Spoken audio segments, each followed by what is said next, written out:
Bienvenidos y bienvenidas, iniciamos un nuevo episodio de nuestro podcast Del qué al cómo educativo. Hoy tenemos un invitado muy especial. Nos acompaña desde Europa Michel Capello, sobrino de Simón Bolívar, con quien vamos a mantener una conversación que va a abordar diferentes etapas hasta el proyecto que actualmente convoca la atención y la preocupación de Michel. Sin duda va a ser un podcast en el cual podamos revivir la memoria como mecanismo de saber de dónde venimos para no cometer los errores que quizás pudimos cometer en el pasado y mirar con optimismo el futuro en nuestro continente. Bienvenido, Michel, ¿cómo estás? Gusto estar acá con ustedes. Siempre es un honor compartir no solo con Ecuador, sino con la querida ciudad de Riobamba, donde están ustedes en Chimborazo. Un abrazo fuerte. Por supuesto, a nombre de los descendientes de la familia Bolívar, agradecemos esta invitación a este espacio. Perfecto. Yo creo que vamos a aprender bastante y sobre todo vamos a poder conocer también algunos datos. Quiero que me cuentes cómo tú te enteras, cómo tú comprendes esta responsabilidad. Entiendo que tu abuela te enseña algunas fotografías familiares y algunos documentos que en primera instancia eran solo parte de la familia. La familia tenía claro el árbol genealógico, sabían sus raíces, pero justamente tú, al ser el nieto mayor, te enseñan estas fotografías y yo creo que ahí se marca un antes y un después en la vida de Michel. ¿Cómo sucede esta anécdota? Para que todos los que nos escuchen y nos vean puedan comprender cómo se va gestando todo el trabajo que tú vienes realizando durante todos estos años. Bueno, a la edad de 12 años, mi abuela materna, la mamá de mi mamá, Clemencia Pérez Vargas, aún vive, me invitó a su casa. Me dijo, bueno, hay algo que quiero entregarte, y me entregó una carpeta con todos los documentos familiares que habían sido guardados por su padre y a la vez por sus abuelos y por otros miembros anteriores de nuestra familia. Cuando me entregué esto, yo realmente me sentía muy atraído tal vez por la estética de los documentos, ya que entenderás que a los 12 años no hay mayor noción sobre la profundidad de los asuntos legales o familiares, pero me sentí atraído porque yo siempre había sido una persona que había sentido bastante gusto por la historia y por todo el tema de nuestro país y de nuestra nación. Cuando me entregué estos documentos comienza tal vez de esa manera una segunda fase en mi vida, porque comienza el momento de empezar a buscar y entender qué es esto que me han entregado. Mi primera atracción sin duda estuvo dada por las fotografías. Las fotografías me llamaban mucho la atención, fotografías de mis tatarabuelos, de mis cuartos abuelos, algunos retratos de mi bisabuelo y así sucesivamente. Sin embargo, entender la responsabilidad que conllevaba esto fue unos años posteriormente a este hecho, ya que a partir de los 12 años comencé a estudiarlo de una manera básica, a intentar entender qué era eso, porque no lo entendía, y una vez comencé a entender y a profundizar, pues ya empecé a asumir y empezaron a entregarme no solo una formación alrededor de este tema, sino la responsabilidad de llevar este tema, que pues conlleva un gran peso porque es el legado de el trabajo alrededor de la construcción y fundación de nuestras repúblicas y de nuestras naciones. Lo hago con mucho respeto, lo hago pues como un ciudadano de lo que soy, de América, colombiano, venezolano, y al mismo tiempo también lo hago como parte de los descendientes de la familia Bolívar. Y pues para mí no debo decir nada diferente a que la verdad es que ha sido un gran honor y una gran oportunidad vivir todo esto. qué crees que tu abuela te entregó estos documentos? Justamente a ti. ¿Por qué no a otro familiar? ¿Por qué no a otro nieto? ¿Por qué a ti? Mira, yo te diré algo. Yo creo que mi abuela y yo somos muy parecidos en carácter. Creo que eso ha influido en su cercanía hacia mí. Segundo, hemos sido una familia muy pequeña y entre los primos, que en ese momento éramos solo tres, mi hermana y un primo, solo yo manifestaba interés por los temas históricos. Y tercero, porque en la familia se mantuvo siempre una tradición que ha sido innecesaria pero acertada y ha sido la de la persona mayor de cada generación recibe la copia de este legado. No es excluyente, porque todos están invitados a formar parte, pero siempre al mayor tal vez por su normal madurez antes que los demás, se le ha entregado. Pensaría que sería por eso, aunque principalmente por mi afición, gusto y amor a la historia. Muy bien. ¿Existe un proceso de migración, si se lo puede llamar así, que tu familia lo realiza, parte de Venezuela, de Caracas, a Colombia? ¿Por qué se da este proceso? Y justamente en este viaje es donde se reafirma lo que años después es el trabajo actual de Mitchell. Cuéntanos un poquito cómo se da esta migración, este cambio de país y también esto cómo tiene que ver con tu formación académica. Bueno, mi familia hacía muchos viajes. Mi familia de verdad que realizamos muchos viajes juntos antes. Sin embargo, siempre hubo un estrecho afecto de mis padres por Colombia y por Venezuela, así que para mí siempre ambos han sido parte de mis dos países porque he crecido entre ambos países.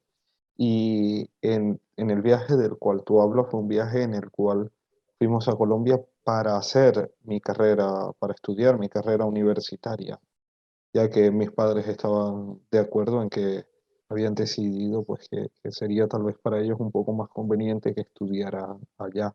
Así que por eso se da ese viaje, pero entenderás que con el transcurrir del tiempo las carreras universitarias son largas, los estudios son largos y comienza a generarse un proceso de unión y de relaciones sociales que para nosotros los jóvenes tal vez marcan parte importante de nuestro crecimiento y así fui quedándome en Colombia, pero no he perdido ninguna cercanía con Venezuela y ninguna de mis raíces hacia Venezuela. De hecho, creo que siempre mi acento ha sido un delator o más bien una muestra de que Venezuela siempre ha estado presente entre nosotros y por supuesto Colombia, ahora que estoy en Europa, Colombia también es parte de mí constantemente.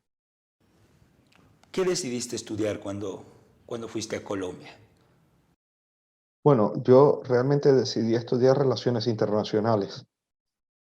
Mi objetivo era estudiar diplomacia. Siempre he sido una persona que ha sentido una gran afición por la carrera diplomática.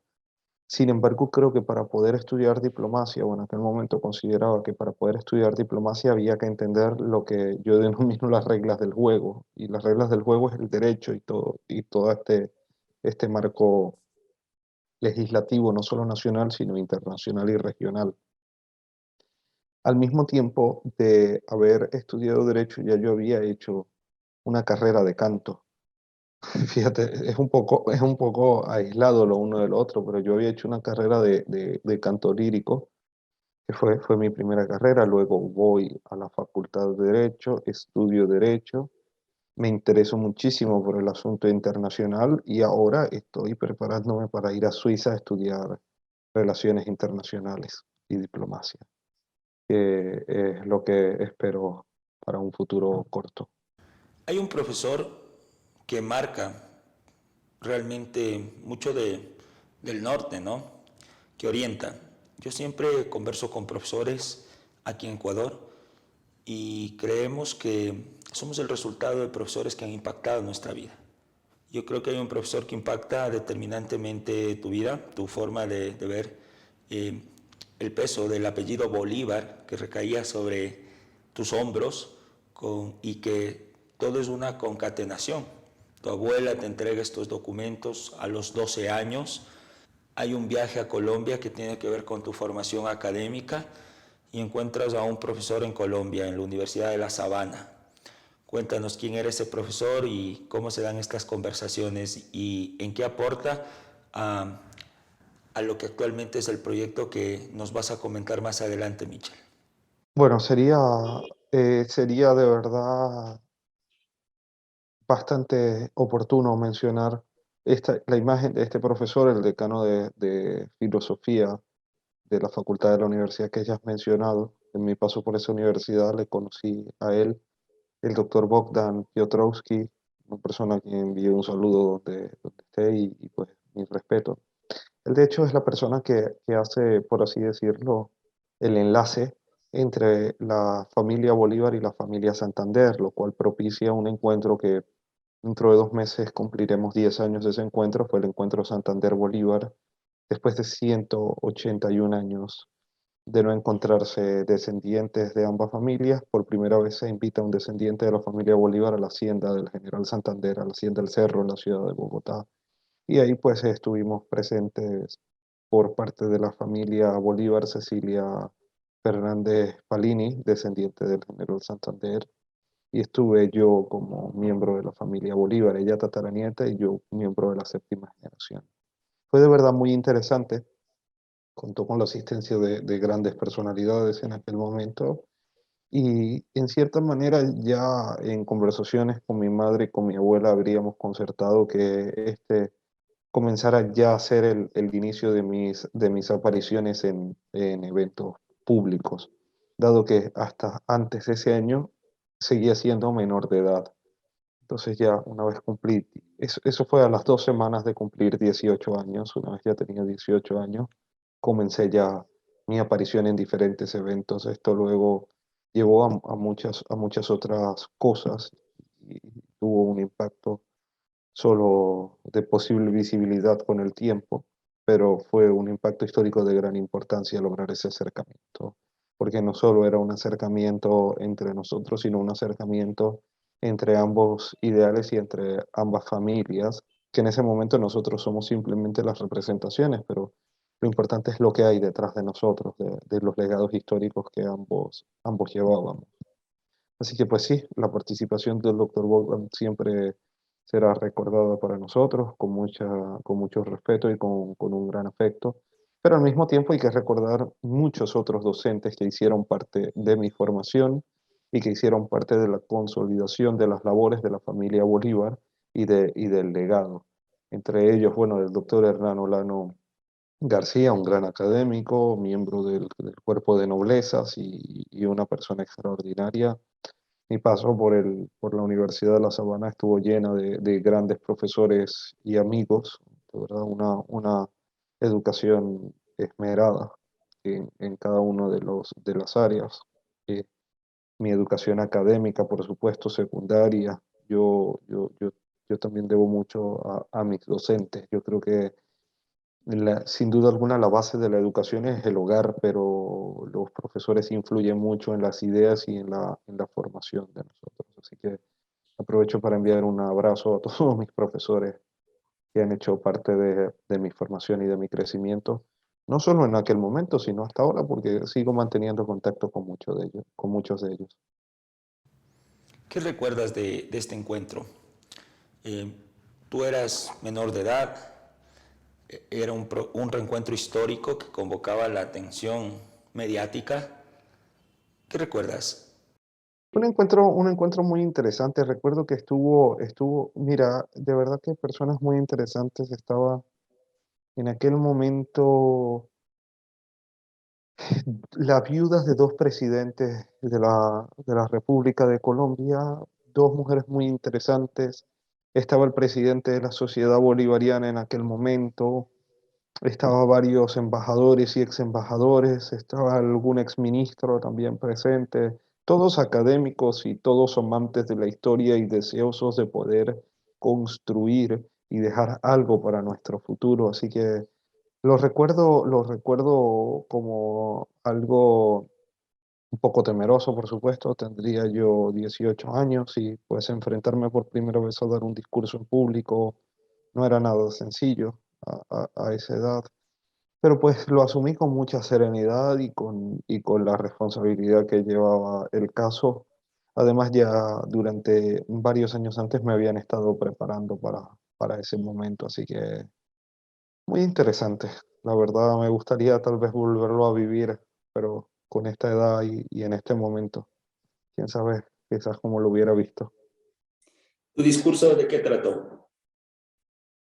Bueno, en aquel momento hablamos sobre nuestra genealogía y sobre nuestra historia familiar, ya que se había perdido en 2012, se cumplían 181 años desde que ningún miembro de la familia Bolívar iba a la hacienda del general, por lo tanto, hablé yo sobre qué había sucedido con los diferentes miembros de nuestra familia después de la muerte del libertador Simón Bolívar. Debemos recordar que el libertador, hace un par de semanas conmemoramos los 191 años de muerte del libertador, y en esa conmemoración del 17 de diciembre hablamos primero que la noticia de la muerte del libertador se supo 2 meses después en Caracas, y no fue sino hasta 6 meses después que la familia Bolívar realmente tuvo noción de que sí estaba muerto y que no era una especulación.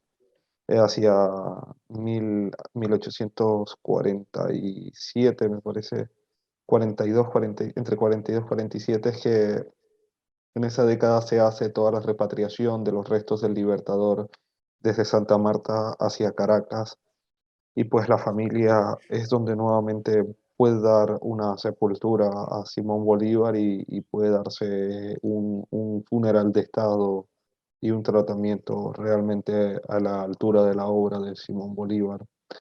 Y pues, bueno, hablamos un poco sobre esto, sobre los miembros que habían muerto previamente en algunas batallas, sobre tantas cosas que se pueden hablar en una de estas recepciones. Esas las recuerdo. Muy bien. Yo noto un parecido justamente al momento de preparar esta entrevista entre un Simón Bolívar joven y Michelle. ¿Te han dicho alguna vez que tienes algunas facciones que son similares en la edad tuya y quizás en la edad cuando Simón Bolívar tenía 27 años?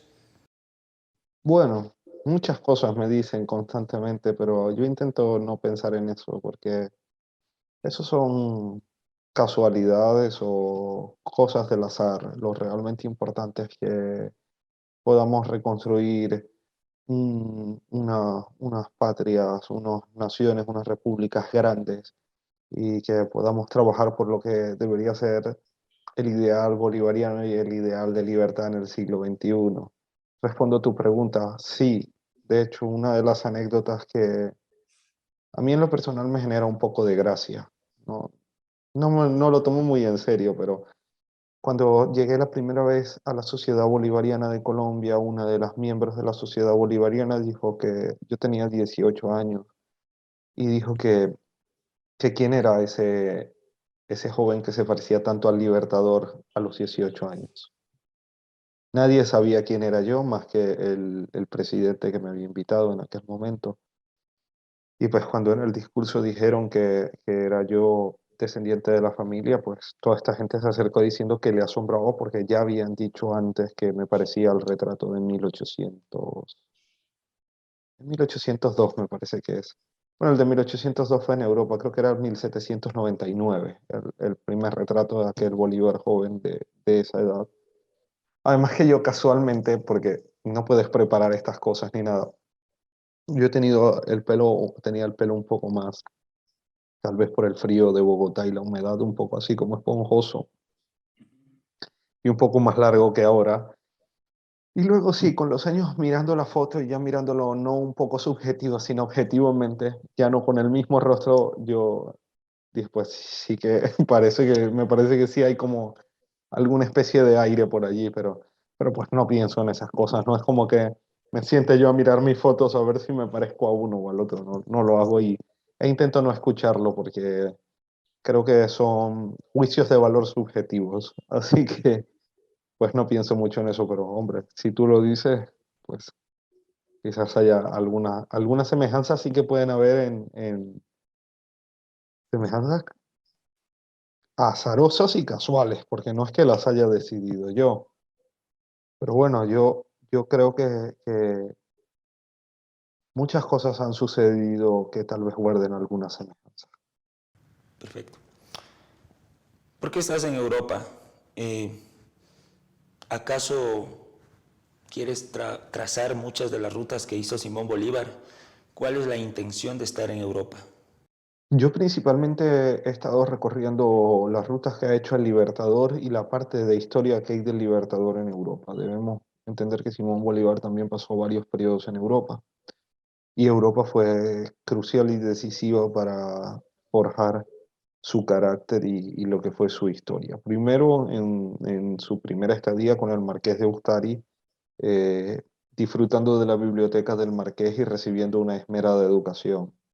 Posteriormente, cuando contrae nupcias con María Teresa Rodríguez del Toro y luego el viaje donde entrega las pertenencias de María Teresa y se vuelve a reencontrar con Simón Rodríguez, Fanny Duvilar, la París convulsionada de la Revolución Francesa y de el auge de la coronación de Napoleón.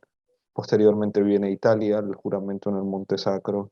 Y yo creo que los seres humanos en la medida de nuestras posibilidades debemos viajar, porque viajar es la oportunidad de entrelazarnos y compartir con diferentes culturas y entender que la nuestra y nosotros no somos ni el centro del mundo ni el epicentro de absolutamente nada, ni somos, ni nuestro carácter es el que hay que seguir. Y solo grandes ciudades como Nueva York, Barcelona, París, tal vez Londres, Roma pueden darte esta oportunidad de compartir con tantas culturas al mismo tiempo y con tanta diversidad de personas y países al mismo tiempo. Ahora leía un estudio de que en algunas de estas ciudades se habla entre 24 y 50 idiomas constantemente entre sus habitantes por los diferentes lugares de donde provienen. Entonces yo he considerado que este paso por Europa es fundamental para entender primero la diplomacia, como ya lo hablábamos antes. Tengo intenciones de ir a Suiza a formarme en diplomacia y además de eso para la extensión con personas de otros países y otras culturas y para el encuentro, esto sí es muy importante, para el encuentro entre mi cultura y la cultura española, porque esa es la única manera de poder comprender nuestra mezcla. Nosotros somos el resultado de una mezcla indígena, precolombina, con españoles, con personajes españoles y canarios, ¿no? Como se les denominaba también en la época.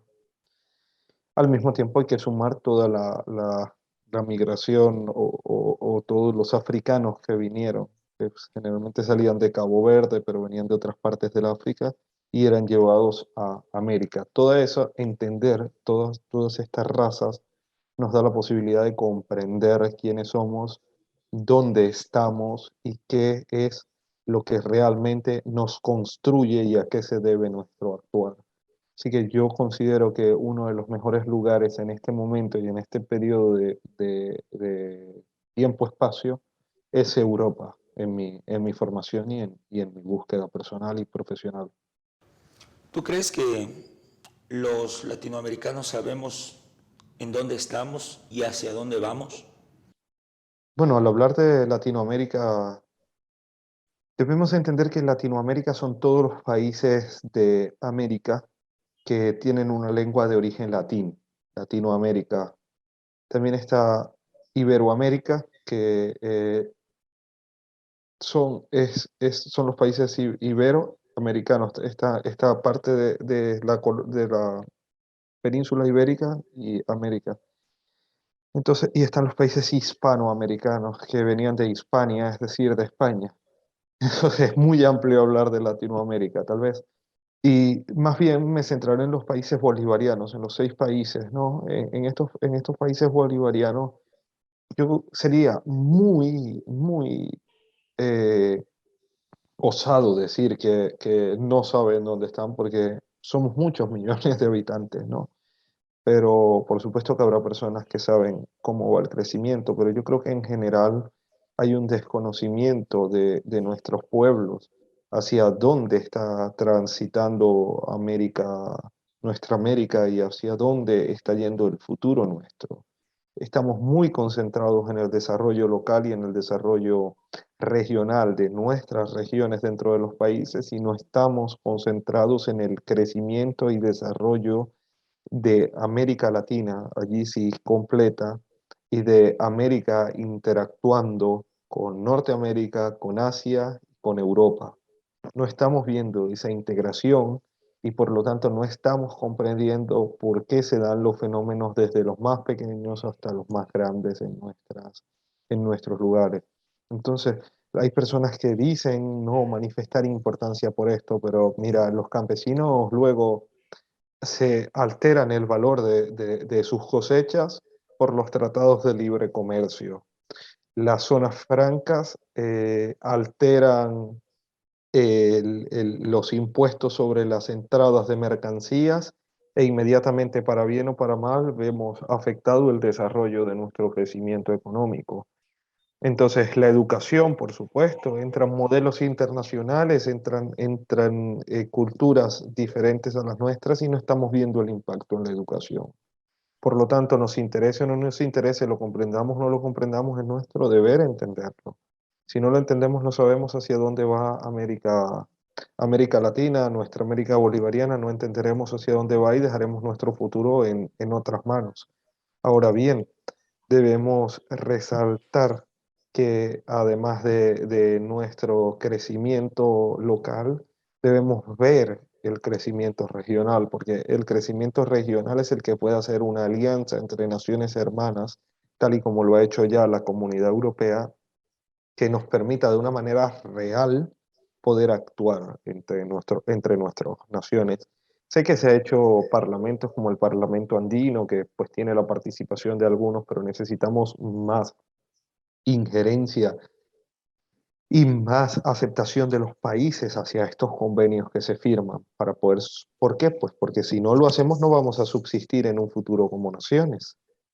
A ver, si desapareció Roma, cayó el Imperio Romano y desapareció Babilonia y todo esto, después de tantos siglos, nosotros que somos unas repúblicas enclenques de 2 siglos, recién nacidas, que hay que cuidar, están bebés, están en pleno desarrollo. Si no las cuidamos ahora, vamos a sentenciar a las próximas generaciones por nuestros malos actos, por nuestras malas actuaciones y por nuestro descuido irresponsable.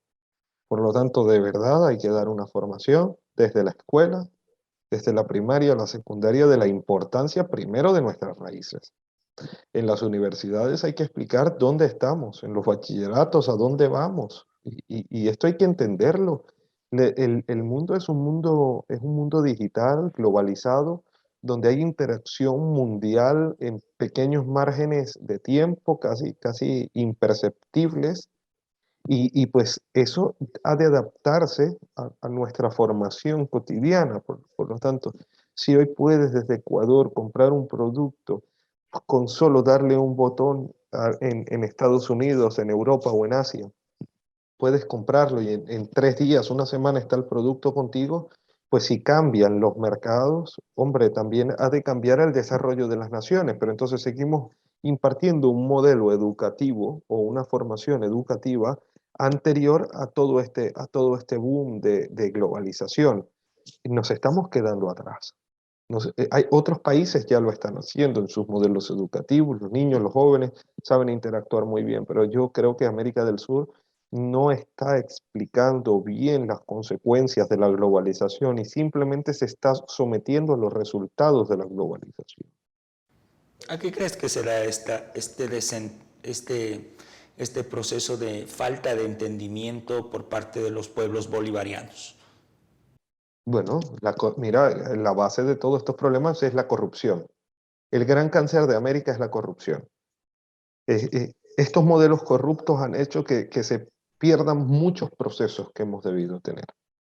Mira, cuando tú te llevas, en alguna región hay corrupción o sucede algo en algún área, se altera inmediatamente todo lo demás. Lamentablemente, porque somos unos territorios con unos recursos inmensos y la falta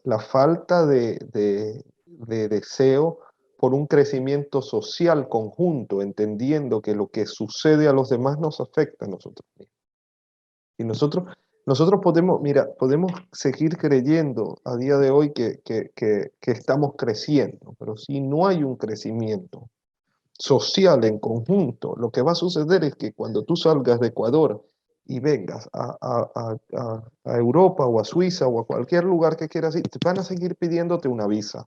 Cuando vayas a invertir, van a ver los márgenes de posibilidades con tu país y no van a querer invertir. Cuando vean los niveles de educación, pues van a exigirte más al momento de convalidaciones de títulos. Y pues mira, o sea, si no hay un crecimiento, primero necesitamos fortalecer nuestras raíces y entender que somos repúblicas jóvenes. Después debemos entender por qué somos lo que somos, por qué hay lugares donde se sigue hablando en quechua o en quichua, en Ecuador o en Perú o en Bolivia Eso es lo primero que debemos entender. Lo segundo que debemos entender es de dónde venimos para entender dónde estamos y luego saber hacia dónde debemos ir. Pero todo esto hay que hacerlo de la mano con los retos que trae el siglo XXI. Y ojo, hay un tema del cual yo no hablo en estas entrevistas mucho, pero hay que entender un proceso que se está llevando internacionalmente, mundialmente, que es la Agenda 2030. La Agenda 2030 marca los lineamientos hacia dónde va el mundo desde hoy al 2030. Son 2 periodos presidenciales. 2030 se está llegando a un consenso mundial hacia dónde vamos. Yo invito a la gente que estudie la Agenda 2030 y vea el avance de la Agenda 2030 en Ecuador. No están viendo la Agenda 2030. Al no entender la Agenda 2030 y no entender la expansión y el crecimiento de Asia en África y América Latina, no están entendiendo cuáles son los retos a los cuales nos vamos a enfrentar. Ahora mismo estamos en la fase de no quiero entender nada y no entendemos nada, pero tarde o temprano vamos a tener que entender esto y es mejor temprano porque cada vez las consecuencias son mayores. Y esto nos está llevando al riesgo de desaparecer como naciones o al menos como conocemos nuestros territorios. Lo único que pudiera salvar nuestras naciones es nuestro fortalecimiento de identidad cultural y de nuestro origen. Lo segundo que puede salvarnos es los niveles de educación y el descenso en la corrupción de nuestros países americanos para poder trabajar en los proyectos que necesitamos y un crecimiento real de los seres humanos. Necesitamos más seres humanos capacitados y menos infraestructuras ahora mismo. Cuando tengamos seres humanos capacitados y tengamos posibilidad de generar empleo, tendremos un crecimiento real, un crecimiento conjunto, no un crecimiento sectorizado, porque si tenemos un crecimiento simplemente de un sector, no se ve la repercusión en las diferentes áreas. Y aumentar los impuestos no es una salida en nuestro país, sino que lo que hay es que generar el crecimiento constante de todos los niveles. ¿Cuál es el problema de no entender la Agenda 2030 para los países bolivarianos? ¿Existe una agenda secreta o existen intereses que el común de los mortales, la gente de a pie, no lo está viendo? El mismo problema de no entender un cáncer que entra en un cuerpo, en temas médicos. Tú tienes un tumor, es un tumor cancerígeno y dices, no lo quiero entender. No quiero decir que la Agenda 2030 sea un tumor, pero es como una patología, que si no la combates o no la revisas a tiempo, que es que cualquier proceso que no revises a tiempo se va a ir de las manos. Y la Agenda 2030 está decidiendo el futuro de las naciones, no solo de América Latina, sino mundiales, y no estamos participando. Yo sé que es importante el crecimiento de Riobamba, del Chimborazo, de Ecuador, de América Latina. No, pues esto es un crecimiento mundial del cual debemos participar. Nuestros gobiernos ejecutivos están firmando acuerdos que no conocemos en este momento y nos están sometiendo a nosotros. Porque Ecuador y varios países bolivarianos han firmado y están comprometidos con fortalecer los objetivos de la Agenda 2030. ¿Tú recuerdas cuando comenzaba el coronavirus, este tema del virus, y decías, pues no nos va a afectar porque está en China? Luego decías, no nos va a afectar porque está en Europa. No nos va a afectar porque está en Estados Unidos. Y luego está en nosotros. Dices, pues no me va a afectar porque estoy en mi casa. Pues sí, Luego, bueno, no me va a afectar porque no es en mi barrio, no me va a afectar porque no es en mi casa, y lo que vienes a ver estás tú. Lo dices, pues no, yo no me voy a vacunar, no haré eso a mí, no, ¿por qué me tendré que vacunar? Ya, pues, sí, tienes que vacunarte. Tu país creo que lo ha puesto, lo ha decretado como obligatorio. En este último tramo, sí, entró en vigencia creo que en estos últimos días. Entonces, no importa lo que queramos, lo importante es el consenso al que nos estamos suscribiendo, porque ese es el que nos va a someter, y más que nosotros a las próximas generaciones, y a las próximas generaciones que lo veremos nosotros mismos, porque te digo, antes, cuando Simón Bolívar murió, a los 6 meses supieron la noticia de su muerte. Sí, en nuestro siglo, a los 30 segundos, sabríamos la noticia de su muerte, y una semana antes seguiríamos todo el proceso de su enfermedad, ¿no? Entonces, ¿qué es lo que sucede con los acuerdos internacionales, con los avances internacionales, con las enfermedades y con todo sucede lo mismo? ¿Qué crees que con el crecimiento nuestro no va a suceder? Pues claro que va a suceder. Así que debemos entenderlo y dejar de dar una formación local, simplemente local. Dice, antes el agricultor simplemente tendría que saber cómo, en qué momento sembrar, en qué momento recoger la cosecha y dónde iba a ir a la plaza de mercado para venderlo. Y el agricultor debe entender cómo se firman los tratados de libre comercio, cuál es el productor, cuál es el menor, qué es lo que interesa afuera, qué es lo que interesa adentro, cómo vender a una región, a la otra, a un país, al otro país. Pues tenemos, esto es el siglo XXI. Tenemos unos beneficios, por supuesto. Tenemos el beneficio de que hoy descubran una vacuna en Asia o en Norteamérica y a la semana está con nosotros. Mira, pero también tenemos que adaptarnos a ese crecimiento en esa velocidad. Cuando te refieres a repúblicas jóvenes, ¿a qué hace referencia? Y, según Mitchell, ¿cuándo los países bolivarianos dejarán de ser repúblicas jóvenes y pasarán a ser repúblicas maduras, entrarán en un proceso de maduración? ¿Es posible esto y cuánto tiempo nos va a llevar? Nuestra sociedad puede madurar. Debemos diferenciar lo que es la república como una ficción jurídica y un estado, el establecimiento y sus habitantes. La madurez de sus habitantes se puede lograr con una mayor rapidez y facilidad, con 2, 3 o 4 generaciones que comiencen a generar un cambio de pensamiento y en su formación puedes tener un poco de madurez en los habitantes de una sociedad. Sin embargo, la madurez de la república se va construyendo con diferentes procesos de altos y bajos que van consolidando a las repúblicas y van consolidando sus costumbres y sus formas. Nosotros no tenemos unas costumbres que sean absolutamente nuestras, más allá de lo que subsiste de nuestras culturas indígenas precolombinas. Nosotros el resto somos una mezcla. Bueno, yo no sé si tú sabes todas las palabras que tienen J, ¿no? Son palabras de origen árabe. España tuvo 700 años en su actual territorio la presencia de imperios musulmanes acá. Y al llevarnos ellos toda su historia allá, pues nos llevaron gran parte de esta historia musulmana y árabe.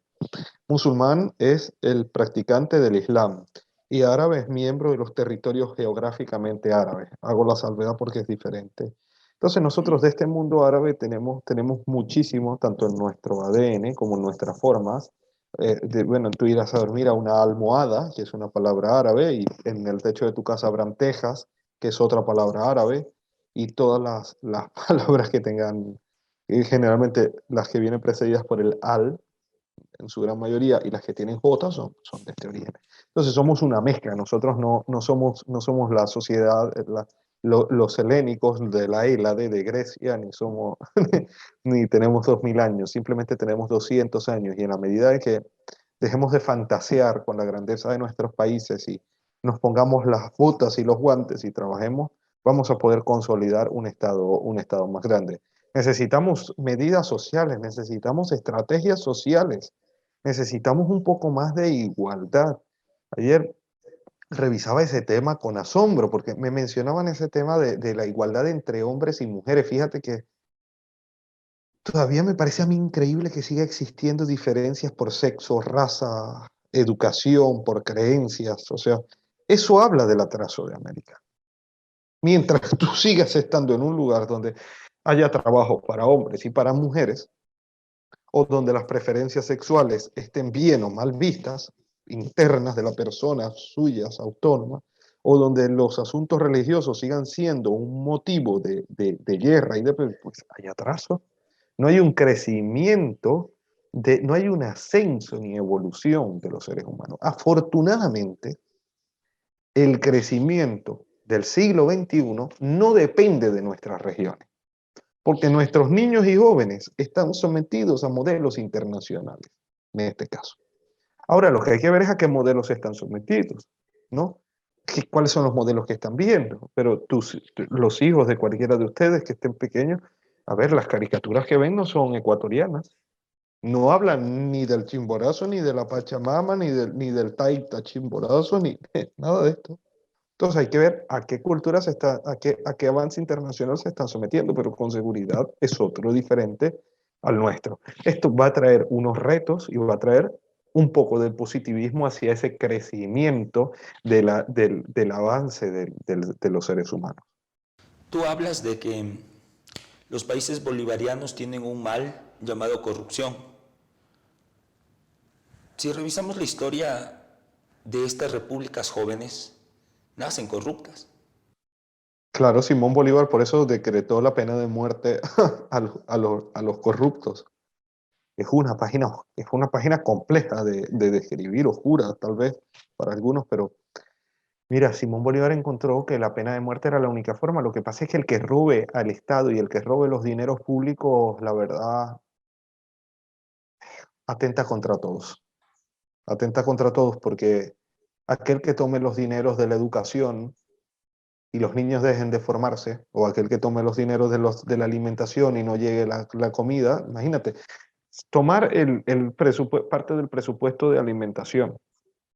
Bueno, es que también es que hay una cosa, es que en América muchos de los políticos no son corruptos, ellos simplemente reciben retribuciones por sus magníficas labores, a los cuales le llaman comisiones por lo maravillosos que son. Pues eso es corrupción. La corrupción es viciar las decisiones y viciar las revisiones de proyectos y tomar dinero público. O sea, bueno, está en la RAE, la corrupción, no tengo yo que decirla, hay mil maneras de corrupción. Hay que acabar con la corrupción, necesitamos acabarla por el bien de todos.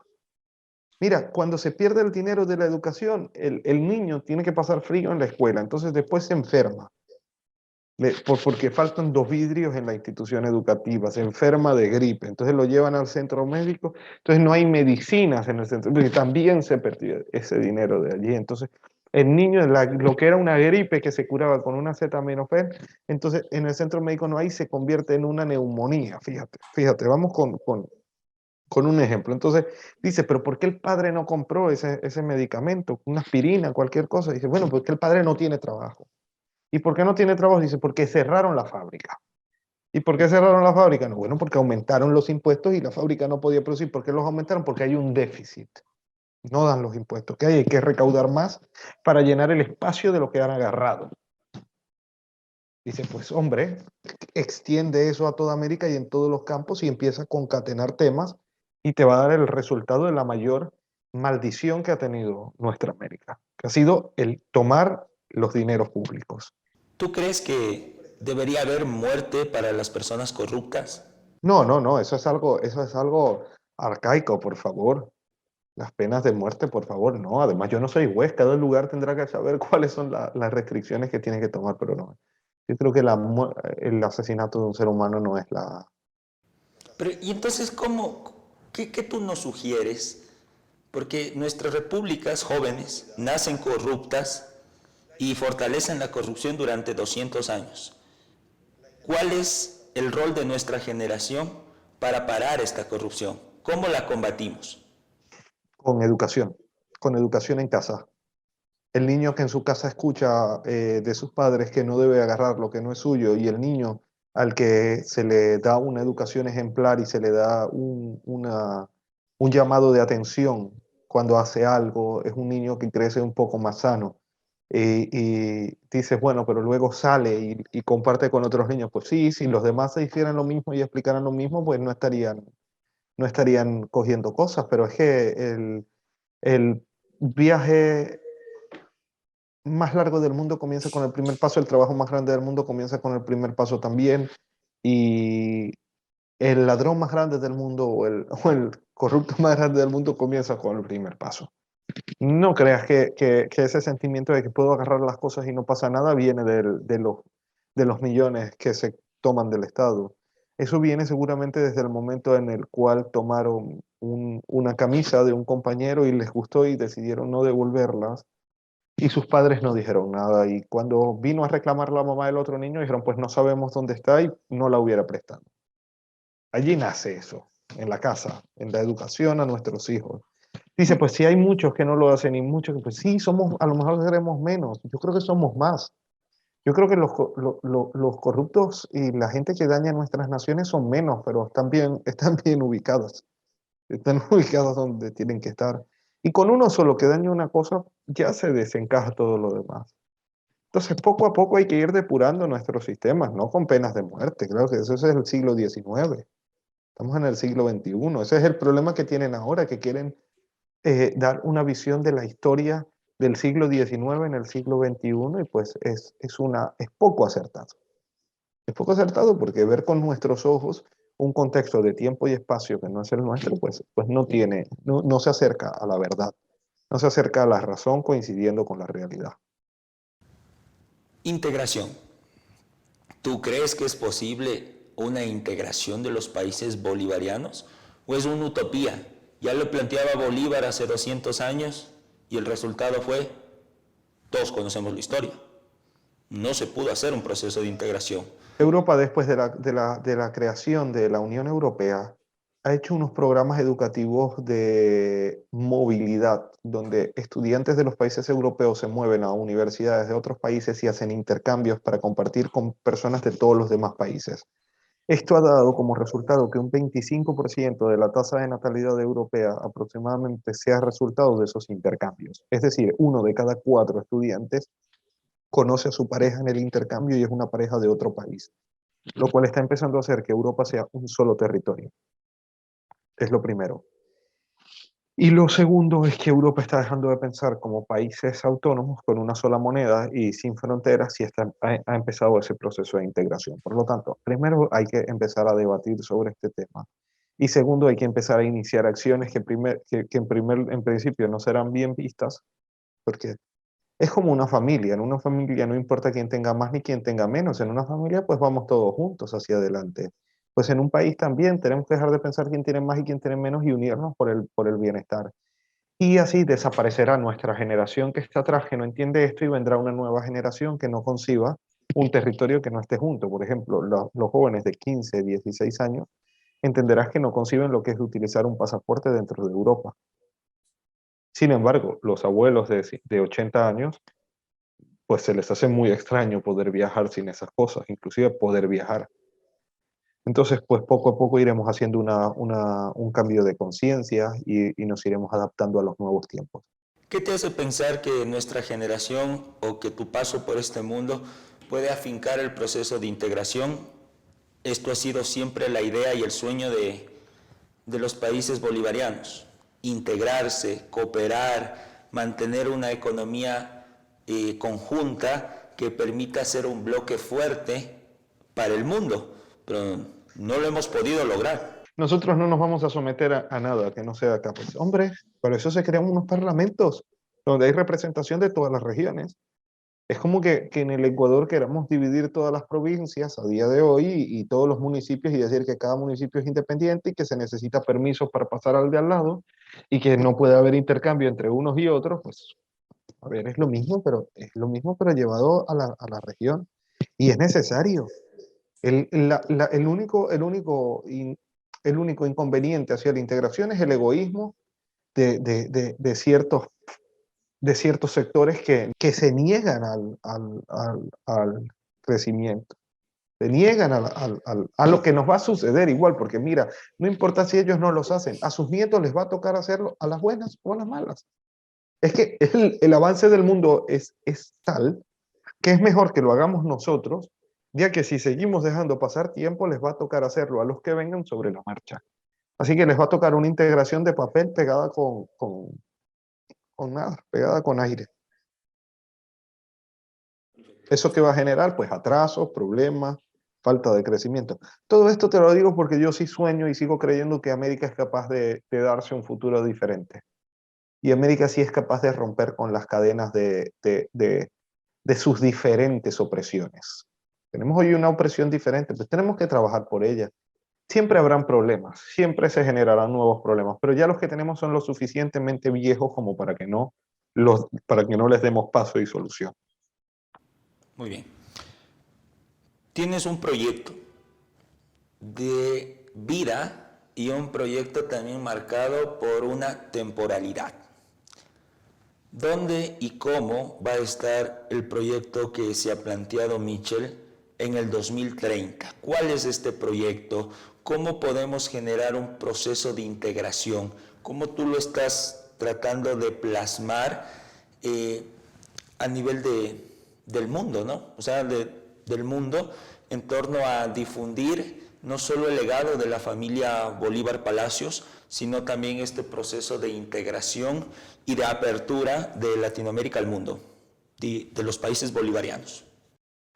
Una vez entendemos de dónde venimos y nuestro proceso colonial, nuestro proceso de independencia, la vida del libertador, por qué sucede todo, cómo viene Europa, qué es lo que pasa por su cabeza, la Francia de Napoleón, toda la Revolución Francesa, ocurre todo esto, muere Bolívar, continúan repúblicas sobre repúblicas, por eso hay unos países donde tienen la Cuarta República, otros tienen la Quinta República, imagínate, Quinta República, Cuarta República, 6 repúblicas en 200 años. Y todavía me preguntas tú por qué digo que es muy joven. Claro que tú también lo sabes, ¿no? Por supuesto, pero lo digo.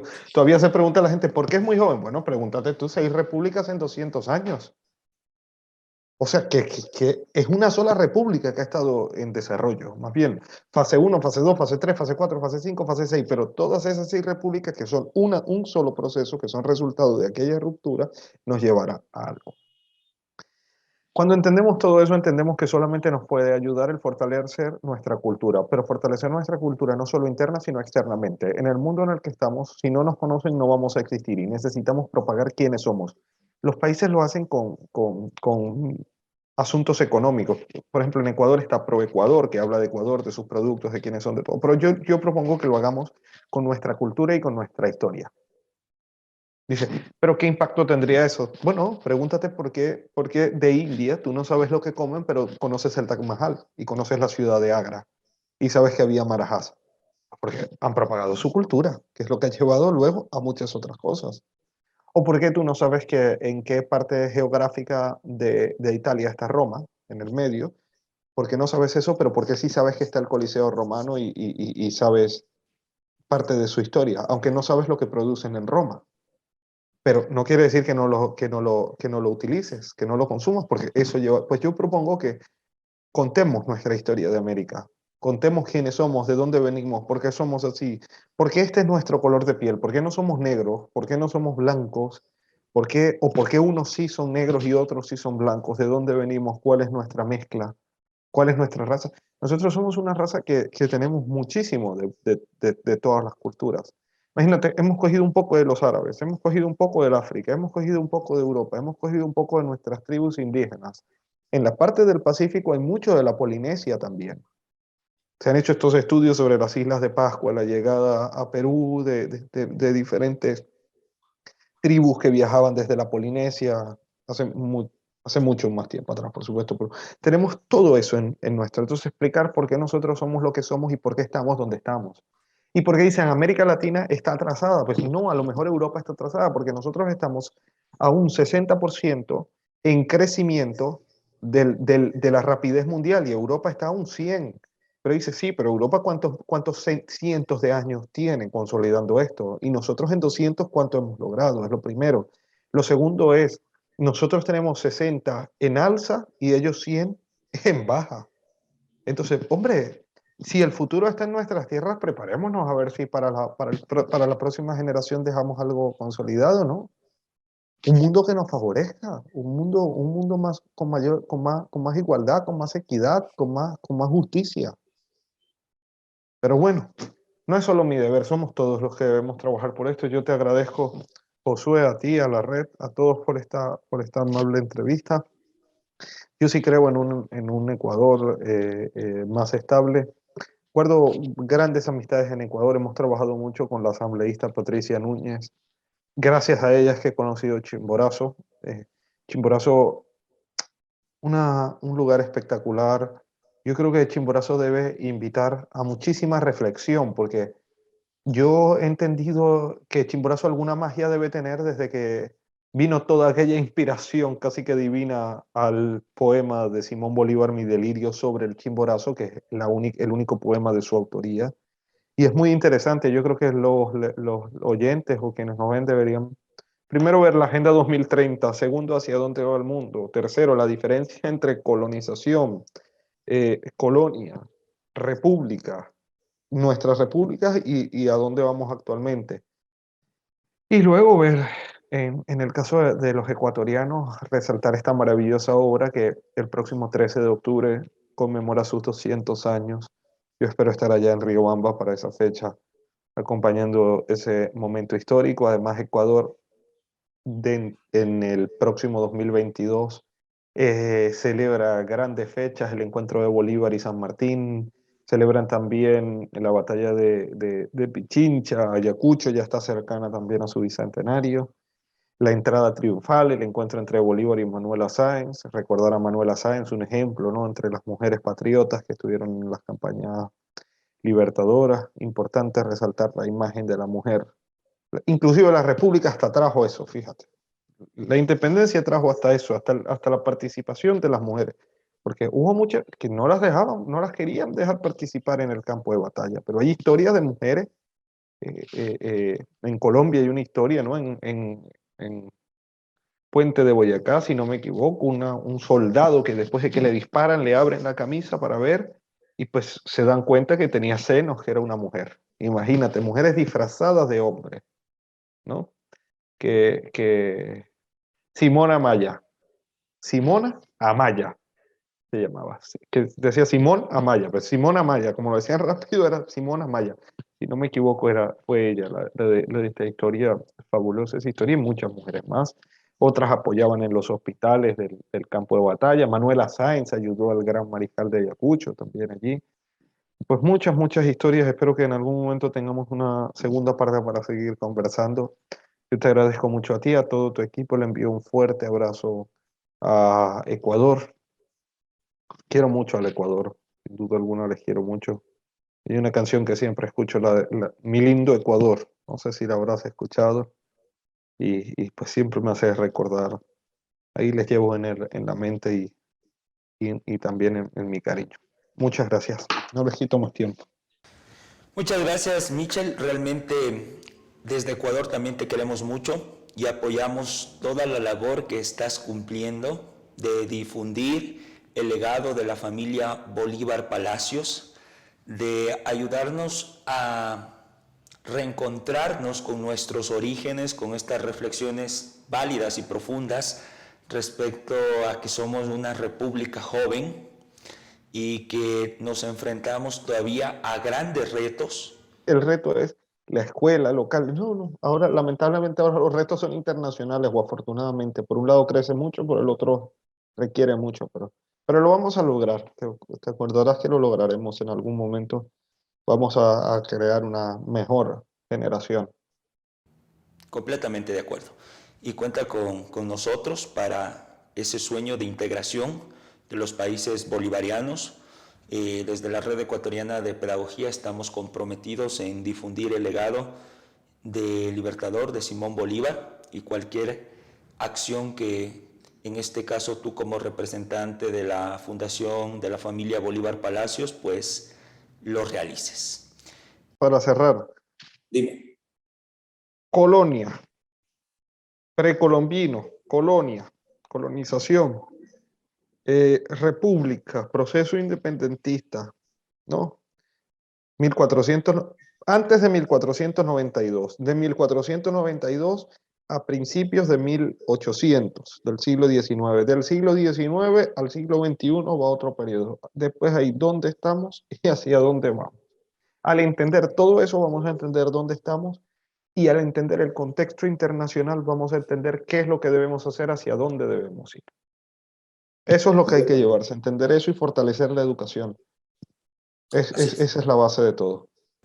Bueno, hemos hablado con Michel, realmente hay muchas facetas, es un gran conocedor de todo lo que hizo Bolívar.